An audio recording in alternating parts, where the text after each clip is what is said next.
আমরা লাস্ট কটা ভিডিওতে এই যে চ্যাপ্টারটা ডাইভার্সিটি অফ লিভিং ওয়ার্ল্ড এটা নিয়ে ডিসকাস করছিলাম। ডিসকাস করতে করতে আমরা জানতে পেরেছি ডাইভার্সিটি কাকে বলে।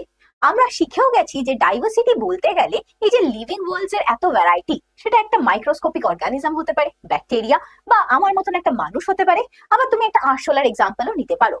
এরা কোন কোন ক্যাটাগরিজে বিলং করে আমরা জানি। এই যে ক্যাটাগরিজ কথা বলছি, ক্যাটাগরিজ এর মধ্যে যখন এই স্টেপস গুলো আঁকছি, প্রত্যেকটা স্টেপের নিজস্ব একটা নাম আছে, আর স্টেপ গুলোকে ইন্ডিভিজুয়ালি র্যাঙ্ক বলা হয়।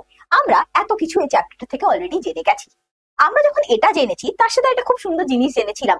মনে পড়ে তোমাদের ট্যাক্সোনমিক্যাল এজ? আচ্ছা, ট্যাক্সোনমিক্যাল এজ জিনিসটা কি? ট্যাক্সোনমিক্যাল এজ ছিল হচ্ছে আমার তেমনই একটা হেল্পফুল জিনিস, যেটা দিয়ে তুমি অ্যাজ আ রেফারেন্স ইউজ করতে পারো। কখন লাগবে? ফিউচার স্টাডিজ এর ক্ষেত্রে, বা ধরো কোনো সায়েন্টিস্ট অলরেডি বলে গেছে যে এই অ্যানিমালটা এই কিংডমে বিলং করে। তোমার মনে হলো যে না, এটা তো উনি ঠিক বলেনি, একে কিছু মডিফাই করার দরকার। ঠিক তখনই আমাদের কাজে আসে দ্য ট্যাক্সোনমিক্যাল এজ।